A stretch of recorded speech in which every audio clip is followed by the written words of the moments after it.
I'd be like, sorry, buddy, you're gone. It wouldn't even be hesitation, because if he has no issue with that, I'm afraid they would maybe leak into other areas of his choices that he makes, and you just can't trust it. You just can't trust it, and there's just too much. There's a lot of money at stake, and there's a lot of stuff going on in professional sports. Think of the contracts in football and what it can mean for a poor or bad decision. Big time, man. Well, that's it. I mean, these are clearly red flags, and it hasn't done anything illegal, with any of this activity. But you're right. I mean, Lloyd is now going to be at the table trying to broker a new CBA. I don't know. Is he at Magic City until 6 a.m. and then he's got a meeting with Goodell at 9?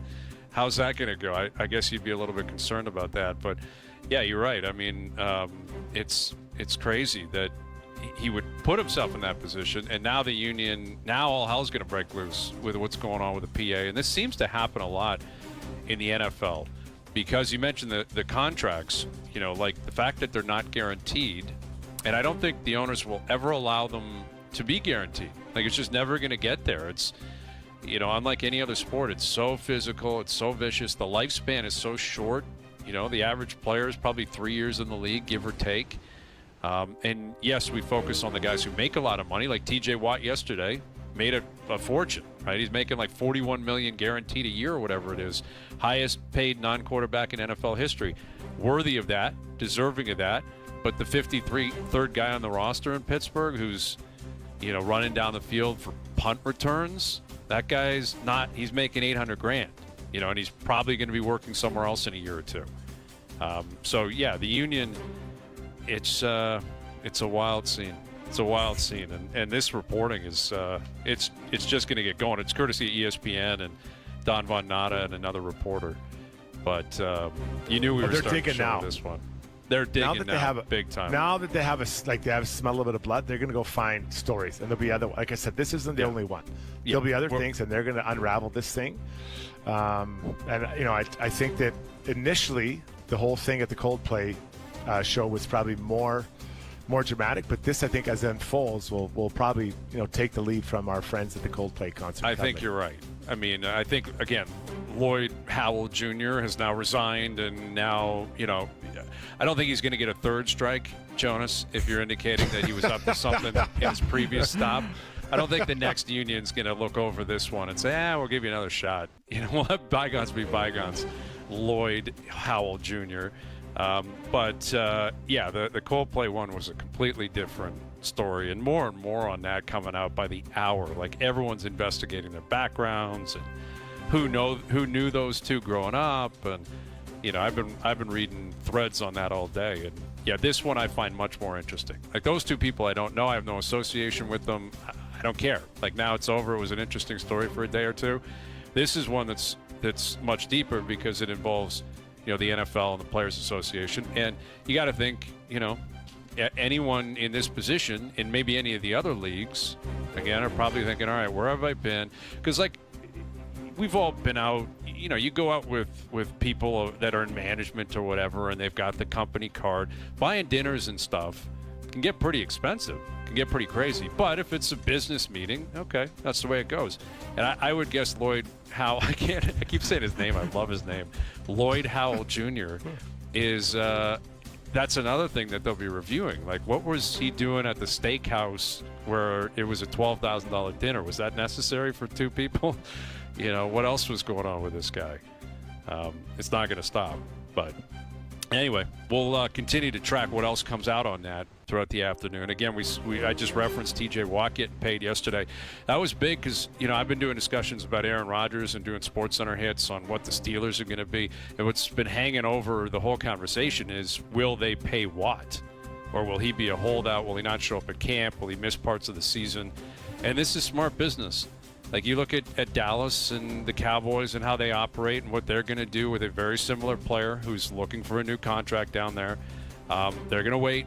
Jerry Jones generally always does. He sits back and he goes, I'm not doing it. I'm going to win the negotiation. Pittsburgh realizes they're not going to win this one. They need TJ Watt. He's worth the money. Pay him. Like, it kind of makes sense to me. Like, why wait this out? Why try to put your stake in the ground and save $1 million or $2 million over the course of the whole contract. Just pay the guy because he's such an important piece. Didn't Dallas do this with CeeDee Lamb and then just signed him in the end? Yep, and Dak. So, like, and Dak Prescott. What's the point? It's Jerry Jones. But like you're not that's- winning, so just optics? Well, yes. I think part of it is the show. Like, I do think an element of it is, the fact that Jerry Jones likes that people are waiting on him. Like this is his whole world, right? Is owning the Cowboys and being Jerry Jones.